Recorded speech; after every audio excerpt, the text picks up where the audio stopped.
모두가 전기차 할 때 말이죠. 이 내연기관의 심장을 만들던 한 회사가 아주 조용히 수소 시대의 왕자를 노리고 있습니다.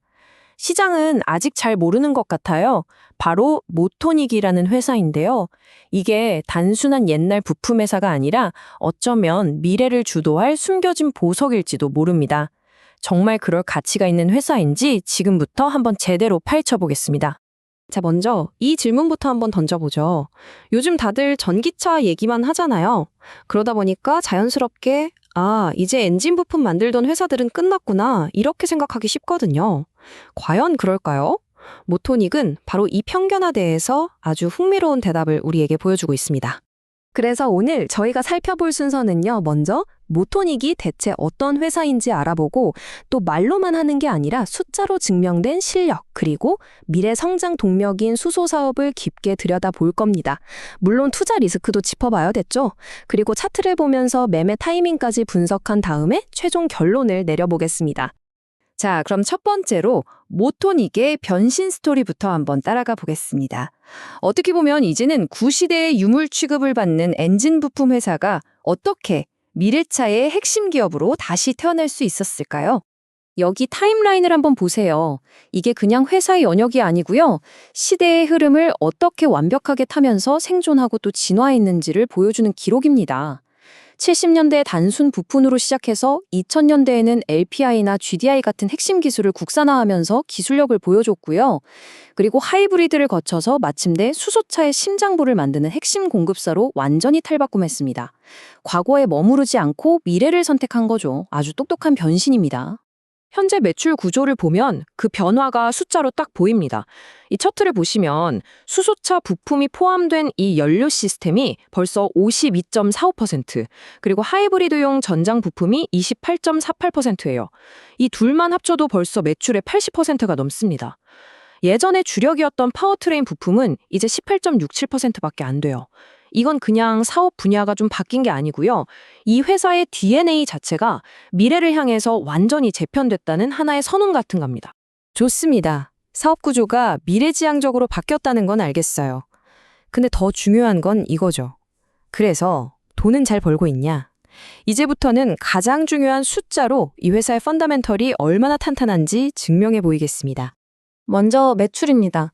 2024년에 작년보다 19% 성장하면서 시장의 우려 같은 건 가볍게 잠재워 버렸습니다. 그런데 진짜 놀라운 숫자는 바로 이겁니다. 영업이익이요, 무려 57%나 폭증했습니다. 매출 성장률보다 거의 3배나 빠른 속도잖아요. 이게 뭘 의미하냐면 그냥 많이 파는 게 아니라 마진이 많이 남는 비싼 미래 제품을 팔기 시작했다는 증거입니다. 회사의 수익 체력 자체가 완전히 달라진 거죠. 그럼 이 모든 성장을 뒷받침하는 안정성은 어떨까요? 부채 비율이 12.9%입니다. 와, 이건 사실상 무차입 경영이라고 봐도 될 정도죠. 웬만한 위기가 와도 끄덕없다는 뜻입니다. 다른 경쟁사들하고 비교를 해보면 격차가 더 확실해집니다. 보통 이 업계 평균 부채가 100%가 넘는데 모토닉은 12.9%에 불과하고요. 수익성은 거의 2배에 가깝고 또 미래를 위한 R&D 투자도 훨씬 공격적입니다. 한마디로 말해서 이 표 하나가 이 회사는 동급 최강의 우량 기업입니다 라고 전부 말해주고 있는 거죠. 네, 이렇게 탄탄한 숫자들 정말 인상적입니다. 그런데 이 성장을 앞으로 더 강력하게 이끌어갈 엔진은 과연 어디에 있을까요? 그 답은 바로 딱 한 단어에 있습니다. 바로 수소입니다. 바로 이 부분이 모토닉 투자의 가장 핵심적인 포인트입니다. 전 세계 수소차 시장 1위인 현대차의 운명에 함께 올라탔다는 거죠. 현대차 넥소에 들어가는 핵심 부품 3가지를 사실상 독점적으로 공급하면서 현대차가 잘 되면 모토닉도 같이 성장하는 아주 강력한 파트너십을 만들었습니다. 앞으로 수소 트럭이나 버스 시장이 본격적으로 열리면 이 성장세는 우리가 상상하는 것 이상일 수도 있습니다.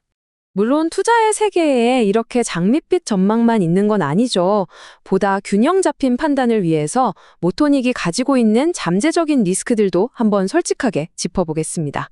장점은 아주 명확합니다. 압도적인 실적, 탄탄한 재무, 그리고 수소 기술력이죠. 하지만 그림자도 분명히 있습니다. 매출의 68.2%가 특정 회사에 쏠려 있다는 의존성 리스크가 있고요. 또 정부의 수소 인프라 구축이 얼마나 빨리 진행되느냐 하는 외부 변수도 있습니다. 그리고 특히 투자자 입장에서는 거래량이 좀 적다는 점, 이게 좀 아쉬울 수 있죠. 아무리 좋은 주식이라도 내가 원할 때 팔지 못하면 의미가 없으니까요. 자, 그럼 이제 펀더멘털 분석은 이 정도로 하고요. 아무리 좋은 주식이라도 비싸게 사면 의미 없잖아요. 이제 차트를 보면서 언제 사서 언제 파는 게 좋을지 그 타이밍에 대한 고민을 해보겠습니다.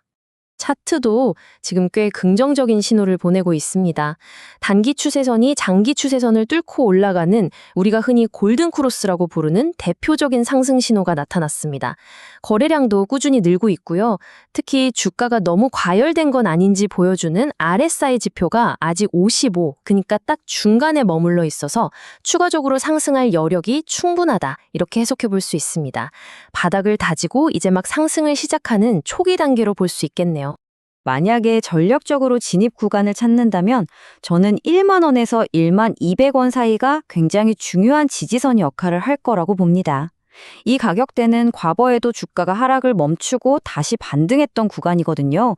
그래서 매수세가 강하게 들어올 수 있는 영역입니다.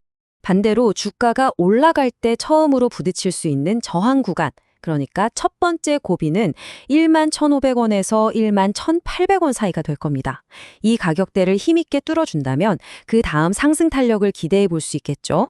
자, 이제 마지막 결론입니다.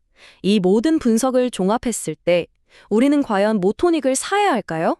견고한 실적과 앞으로의 성장성을 감안했을 때 저는 아주 보수적으로 잡아도 1차 목표가는 13,000원 정도로 제시할 수 있다고 봅니다. 현재 주가랑 비교하면 약 25% 이상의 상승 잠재력이 있다는 계산이 나오죠. 이 한 문장이 모토닉에 대한 투자의 핵심을 딱 짚어주는 것 같습니다. 영업이익이 57%나 성장했는데도 주가는 아직 바닥권에 머물러 있잖아요. 그 미래 가치가 아직 주가에 충분히 반영되지 않았다는 뜻이거든요. 결국 질문은 하나로 돌아옵니다. 시장이 아직 외면하고 있는 이 숨겨진 수소 보석, 그 가치를 남들보다 먼저 알아보고 기회를 잡을 것인가? 이 질문에 대한 답이 바로 여러분의 다음 투자를 결정하게 될 겁니다.